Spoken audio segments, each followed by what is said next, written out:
நான் கடலூர்லேருந்து வரேன் ப்ரோ. எனக்கு வந்து 20 வயசு ஆகுது. நான் 18 வயசுல எங்கள் வீட்டிலலாம் எல்லோரும் திமுகவில் தானே இருந்தாங்க. எங்கள் அம்மா, எங்கள் தாத்தா, எங்கள் 2 வீட்டு பக்கமே திமுகவில் தான் இருந்தாங்க. நான் தான் வந்து அண்ணன் சீமான் கட்சி, நாம் தமிழர் கட்சியில் தமிழுக்கு போனால் தமிழ் தான் குரல் கொடுப்பான். வேறு திராவிட குரல் கொடுப்பானா, இல்லை பிஜேபிக்காரன் குரல் கொடுப்பானா, யார் குரல் கொடுப்பான்? தமிழருக்கு எப்படி ப்ரோ இந்த மக்களை ஒன்று திரட்டி ஜாதியாக இல்லாமல் தமிழ் தேசியமாக தமிழாக ஒன்று நினைச்சிருந்தாங்கன்னா இன்றைக்கி இந்த போராட்டம் இல்லை. இன்றைக்கி நான் இங்கே ஒன்று பேச வேண்டிய அவசியம் இல்லை. அவங்களே என்றைக்கே இந்த நாட்டை ஆண்டு இருப்பாங்க. நான் திருமாவளவனா இல்லை அன்புமணி ராமதாஸ் அவங்களே இந்த நாட்டை ஒரே வா பறையறேன்னு சொல்லாமல் வாடா தமிழரன் என்று சொல்லி நினைச்சிருந்து நின்று இருந்திருந்தாங்கன்னா இந்த நிலைமை வந்திருக்காது. இன்றைக்கி ஸ்டாலின் நாளைக்கு வரப்போ உதயநிதி ஸ்டாலின்லாம் அந்த முதலமைச்சர் என்ற கனவை என்னைக்கே தூக்கி போட்டு ஓடி இருப்பாங்க. அவங்களாம் இந்த மண்ணில் கால் வச்சே இருக்க முடியாது. முதலமைச்சர் சீட்டெலாம் ஸ்டாலின் ராமதாஸும் அண்ணன் திருமாவளவனும் செஞ்ச ஒரு மிகப்பெரிய தவறும் பிழையும் தான் இந்த இனம் இந்த அளவுக்கு வந்து வீழ்ந்து போனது காரணமாக நான் இன்ன வரைக்கும் சொல்லுவேன். என்னை பொறுத்த வரைக்கும் இவங்க 2 பேரும் செய்த மிகப்பெரிய ஒரு தவறு இந்த இனம் இன்னைக்கு வீழ்ந்து. ஃபஸ்ட்டு யாரப்போ சொன்னீங்க சாதியை ஒழிச்சதே திராவிடம் தான் சொன்னீங்க. கிடையவே கிடையாது. இந்த மண்ணில் ஜாதி வந்து திராவிட கட்சி, சமூக நீதி கட்சி, சமத்துவ கட்சி ஒன்றும் கிடையாது. ஒட்டுமொத்தமாக சாதி தான். இவங்க தான் தமிழில் ஜாதியை வளர்க்குறாங்க. ஒன்றும் சொல்ல போனால் ஜாதியெல்லாம் ஒழிக்கவே இல்லை, யாருமே ஒழிக்கலை. இன்றைக்கி எனக்குள்ளே ஒரு ஜாதியை ஒழிச்சாருன்னா முதல்ல சொல்கிறது சீமானோ திருமாவளவனோ தான் ஒழிச்சாங்களே தவிர எனக்குள்ளே அந்த வந்து இந்த மண்ணில் என்னைக்கு எல்லாம் நீ யாருன்னு கேட்குறப்ப நான் பறையன் வன்னியன் முதல் யார் கவுண்டர்னு சொல்லாமல் நான் தமிழன் என்னைக்கு நஞ்சு தமிழ் சொல்கிறானோ அன்றைக்கி எங்களுடைய வெற்றி இருக்கும், கண்டிப்பாக இருக்கும்.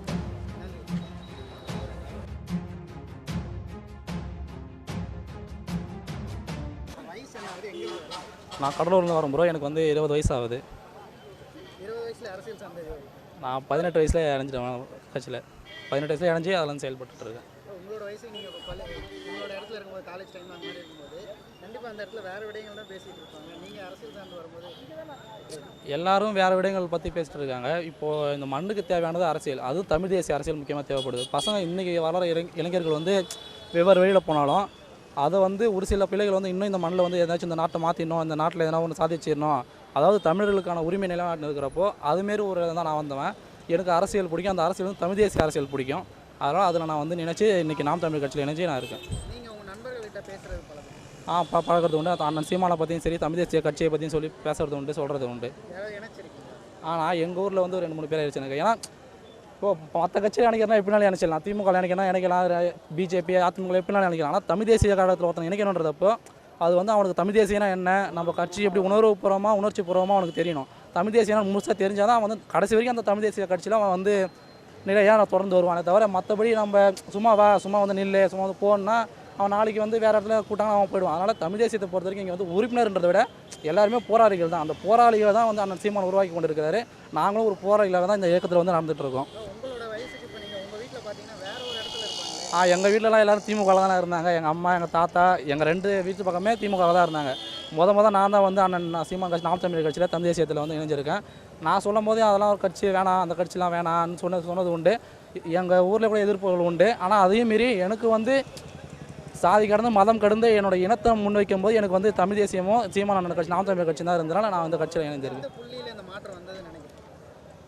எந்த புள்ளியிலும் புரியல சொல்லுங்கள்.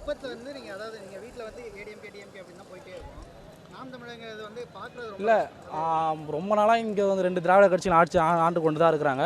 இவங்க ஆள்றப்போ வெறும் வாயை திறந்தாலே பொய் தான். அது எதுவுமே உண்மை கிடையாது. அது சும்மா எலெக்ஷன் வரப்போ எதனா ஒரு அறிக்கை சொல்லுவாங்க, எதனா ஒரு சொல்லிட்டு போவாங்க. எது சொன்னாலும் வந்து தேர்தல் அறிக்கையில் மட்டும்தான் இருக்கும். நிகழ்ச்சியில் நடக்குதான்னு பார்த்தா நிகழ்வில் வந்து நடக்காது. ஜெயிச்சிட்ட பிறகு தொகுதி பக்கமாக வர மாட்டாங்க, சொன்ன வார்த்தையும் நடக்காது. அப்போ ஆண்டாண்டு காலமாக நம்ம தமிழர்கள் வந்து இந்த மண்ணில் ஏமாந்துட்டு தான் இருக்கும். இவங்களுக்கு வாக்கு செலுத்தி நம்மளை வந்து நம்மளை ஏமாற்றிக்கின்னு எல்லாத்துலேயும் வந்து ஒரு ஒன்றும் இல்லாத ஒரு பிள்ளைகளாக தான் நம்ம இருக்கிறோம். அப்போ வந்து இந்த ஒரு அரசியல் தூக்கி போட்டு இன்னொரு புது அரசை உருவாக்கணும், ஒரு ஆட்சி அமைக்கணும்னா அது வந்து நாம் தமிழர் கட்சியால் முடியும். அதனால் நான் இந்த கட்சியில் இணைஞ்சிருக்கேன்.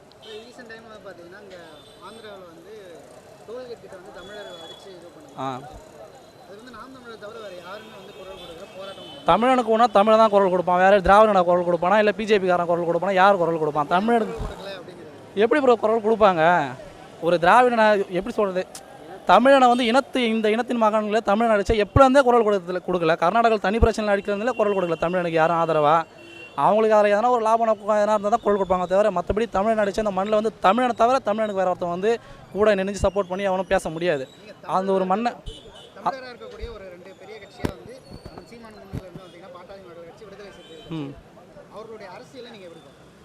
ரெண்டு பேருமே அதாவது அவங்க 2 பேருமே ஒன்றா இருந்து ஆரம்பத்தில் வந்து அவங்க ஒழுங்காக இணைஞ்சிருந்து மக்களை ஒன்று திரட்டி ஜாதியாக இல்லாமல் தமிழ் தேசியமாக தமிழாக ஒன்று நினைச்சிருந்தாங்கன்னா இன்றைக்கி இந்த போராட்டம் இல்லை. இன்றைக்கி நான் இங்கே ஒன்று பேச வேண்டிய அவசியம் இல்லை. அவங்களே என்றைக்கே இந்த நாட்டை ஆண்டு இருப்பாங்க. நான் திருமாவளவன் இல்லை அன்புமணி ராமதாஸ் அவங்களே இந்த நாட்டை இப்போ வழி நடத்தி போயிருப்பாங்க. அவங்க வந்து இந்த திராவிடத்தின் சூழ்ச்சியில் மறுபடியும் வீழ்ந்ததுனால தான் இன்றைக்கி இந்த நிலமை வந்து இருக்குது. இப்போ இதே அண்ணன் திருமாவளவனும் அண்ணன் ராமதாஸும் வந்து ஒரு இணைஞ்சு கை கோர்த்து நடந்திருந்தா, வா வன்னியார் வா பறையர்னு சொல்லாமல் வாடா தமிழன் என்று சொல்லி ஒரு நின்று இருந்திருந்தாங்கன்னா இந்த நிலைமை வந்திருக்காது. இன்றைக்கி ஸ்டாலின் நாளைக்கு வரப்போ உதயநிதி ஸ்டாலின்லாம் அந்த முதலமைச்சர்ன்ற கனவை என்றைக்கே தூக்கி போட்டு ஓடி இருப்பாங்க. அவங்களாம் இந்த மண்ணில் கால் வச்சே இருக்க முடியாது. முதலமைச்சர் சீட்டெலாம் ஸ்டாலின் எதிர்பார்த்தே இருக்க முடியாது. அண்ணன் ராமதாஸும் அண்ணன் திருமாவளவனும் செஞ்ச ஒரு மிகப்பெரிய தவறும் பிழையும் தான் இந்த இனம் இந்த அளவுக்கு வந்து வீழ்ந்து போனதுக்கு காரணமாக நான் இன்ன வரைக்கும் சொல்லுவேன். என்னை பொறுத்த வரைக்கும் இவங்க 2 பேரும் செய்த மிகப்பெரிய ஒரு தவறு இந்த இனம் இன்றைக்கி வீழ்ந்து கிடக்குது. அது என்ன சொல்கிறது, இன்றைக்கி எல்லோரும் 10ஓட 11 இந்த கட்சியும் போயிட்டாங்க. ஒன்றும் அதில் சொல்கிறதுக்கு இல்லை. நாம் தமிழர் போகாது. 10 வருஷம் வந்துட்டோம், யார் கூடயும் கூட்டணி இல்லை. எல்லோரும் இன்றைக்கி வந்து நாங்கள் வந்து காசு கொடுக்காமல் எந்த ஒரு எதிர்பார்ப்பும் இல்லாமல் ஒரு கட்சிக்கு ஒரு மக்கள் ஓட்டு போகிறாங்கன்னா நான் சீமான் கட்சிக்கு தான். எங்கள் கடலூரில் வந்து 9,000 சில்லற ஓட்டு 10,000 கிட்ட. அந்த ஓட்டை வந்து யாரும் காசு கொடுக்காம வாங்க முடியாது. அந்த கட்சியும் காசு கொடுக்காம வாங்க முடியாது. இப்போ நின்று வந்து திமுக எலெக்ஷன் ஜெயிச்சாங்க. எப்படி ஜெயிச்சாங்க? மத கட்சி, ஜாதி கட்சி, எல்லா ஜாதியும் கட்சி. ஒரு பக்கம் விசிகாவை கூட்டுக்கினாங்க, இன்னொரு பக்கம் போய் காடோட்டி இருக்காங்க, அவங்க பையன் கனலாசனை கூட்டுக்கினாங்க. அவங்க எல்லாரும் கூட்டுங்கன்னா அப்போ வன்னியரோட வாக்கம் உழுது, பறையரோட வாக்கம் உழுது, எல்லா சமூக மக்களும் ஒரு கட்சிக்கு உழுதுன்றப்ப அவங்க தான் ஜெயிப்பாங்க. கேட்டால் நாங்கள் எல்லாத்துலையும் ஜெயிச்சிட்டோம், நாங்கள் பொது தொகையில் ஜெயிச்சிட்டோம். எப்படி ஜெயிச்சிங்கன்னு உள்ளே போய் பார்த்தா தான் தெரியும் எப்படி ஜெயிச்சிருக்கீங்கன்ட்டு. உங்களுக்கு ஓட்டு போட்டவங்க எல்லாம் எப்படின்னா சாதியை கடந்த மதம் கடந்த ஓட்டு போட்டுருக்காங்க. நீங்கள் சாதி மத சார்பாட்ட முற்போக்கு கூடன்னு வச்சிங்க. அப்புறம் எதுக்கு ஜாதி பார்த்து வேட்பாளர் நிறுத்துறீங்க? எல்லா தொகுதியிலும் இந்த தொகுதியில் இவங்க தான் நிற்கணும்னு குறிப்பிட்டு தான் நிறுத்துறீங்க. இப்போ தமிழர்கள் எங்கே ஆசைப்பட்டாங்க? தமிழர்கள் எங்கே ஆசைப்பட்டாங்க? அப்படியாவது சொல்லி எங்கள் அண்ணன் சீமானை பாருங்கள், பல்லர் தொகுதியில் ஒரு வன்னியர் நிறுத்துகிறோம், வன்னியர் தொகுதியில் பறையரை நிறுத்துவார். அதுதான் உண்மையான தமிழ் தேசியம். அவங்க சொல்கிறதுலாம் அவங்க நீங்கள் இப்போ ஃபஸ்ட்டு கேட்குறப்ப சொன்னீங்க சாதியை ஒழிச்சதே திராவிடம் தான் சொன்னீங்க. கிடையவே கிடையாது. இந்த மண்ணில் ஜாதியை உருவாக்குறதே திராவிடம் தான். இன்றைக்கும் பாருங்கள், ஒரு கொஞ்சம் காலத்துக்கு முன்னாடி பார்த்துருந்தோன்னா அவ்வளோ பேர் ஜாதி கட்சிலாம் ஜாதிய சங்கங்கள் உருவாகிருக்காது. ஆனால் இன்றைக்கி எல்லா இடத்துலையும் ஜாதி சங்கம் வந்துருச்சு. தேவேந்திரர்கள் வந்துட்டாங்க, தேவர்களுக்கு வந்துட்டாங்க, அகமுடையார்னு ஒட்டுமொத்த ஜாதி சங்கம் இன்றைக்கி வந்து ஒன்று திரட்டி இருக்காங்க. காரணம் இதுக்கு பின்னாடி இருக்கிறது திராவிட கட்சிகள் தான். ஏன்னா இவங்க எல்லோரும் ஒன்று திரட்டி இன்றைக்கி வச்சுக்குவாங்க. நாளைக்கு எலெக்ஷன் வரப்போ இவங்க கூட போய் நான் அவனுக்கு அது செய்கிறேன், நான் அவனுக்கு இது செய்கிறேன், அவங்களை கூட்டு வச்சுக்குவாங்க. அதனால் இந்த மண்ணில் இவங்க ஜாதியை ஒழிக்கலை. இவங்க வந்து ஜாதி வளர்ந்துன்னு தான் இருக்குது தவிர இந்த மண்ணில் ஒழிக்கலை. ஐயா காடுவெட்டி கேட்குற மாதிரி நான் கேட்குறேன். நாங்களாக வந்து உங்களை ஜாதியை ஒழிக்காதீங்கன்னு சொன்னோம். ஐயா காடுவெட்டி தான் கேட்பாங்க. நாங்களாக உங்களை ஜாதியை ஒழிக்க வேணாம்னு சொன்னோம். ஒழிச்சிட்டு போ கருணாநிதி கேட்பாங்க, ஒழிச்சிட்டு போன்னு சொல்லுவார். அதேமாரி அவங்க தான் ஜாதியை ஒழிக்கலை. இங்கே யாரும் முட்டுக்கட்டையா இல்லை. வன்னியர் சங்கம் உருவாக்குறப்போ போய் வன்னியர் சங்கத்தை பேச வேண்டியதானே? ஏன் சங்கத்தை வன்னியர் சங்கம் உருவாக்குறீங்க? பார்ப்பனர்களால் இந்த மண்ணில் நம்ம ஆண்டாண்டுகளாம் அடிமைப்பட்டு இருக்கிறோமே, வாங்க தமிழ்நாடு இல்லைங்க, எல்லாம் ஒன்று சேர்ந்து இல்லைங்கன்னு ஏன் சொல்லலை? இவங்க தானே உருவாக்க விட்டாங்கல்ல. தேவர் சமுதாயம் நிற்கும்போது சொல்ல வேண்டியதானே? ஒவ்வொரு ஜாதி கட்சியும் உருவாக்க சொல்ல வேண்டியதானே? ஒவ்வொரு ஜாதி சங்கம் உருவாக்க போய் பேச வேண்டியதானே? இவங்கெல்லாம் பேர் தான் திராவிட கட்சி, சமூக நீதி கட்சி, சமத்துவ கட்சி. ஒன்றும் கிடையாது. ஒட்டுமொத்தமாக சாதி தான். இவங்க தான் தமிழில் ஜாதியை வளர்க்குறாங்க. ஒன்றும் சொல்லப்போனால் ஜாதியெல்லாம் ஒழிக்கவே இல்லை, யாருமே ஒழிக்கலை. இன்றைக்கி எனக்குள்ளே ஒரு ஜாதியை ஒழிச்சாருன்னா முதல்ல சொல்கிறது சீமானோ திருமாவளவனோ தான் ஒழிச்சாங்களே தவிர எனக்குள்ளே அந்த ஃபஸ்ட்டு ஒழிச்சது அவங்க தான். ஜாதி தேவையில்ல, ஜாதி பேதம் இல்லாமல் மனிதனுக்கு மனிதன் சமதான், பிறப்பால் எவனும் உயர்ந்தவன் தாழ்ந்தவனு சொன்னது என் திருமாவளவனோ இன்றைக்கி நான் சீமானோ. அதனால தான் ஒரு காலத்தில் திருமாவளவன் வழியிலேருந்து தான் இன்றைக்கி நான் சீமான வழியாக வந்திருக்கேன். எடுத்தோன்னே நான் சீமான வழிக்கு வரல, திருமாவளவன் வழியில் இருந்து தான். அதுக்கடுத்து அவர் வழிமுறை போனப்போ எனக்கு எங்கே போகிறதுன்னு தெரியல. அதே அரசியல் அதே தம்பி தான் நானும். அன்றைக்கி அவர் அண்ணன்கிட்ட தான் நானும் இப்போ அவருடைய தம்பிக்கிட்ட வந்திருக்கேன்.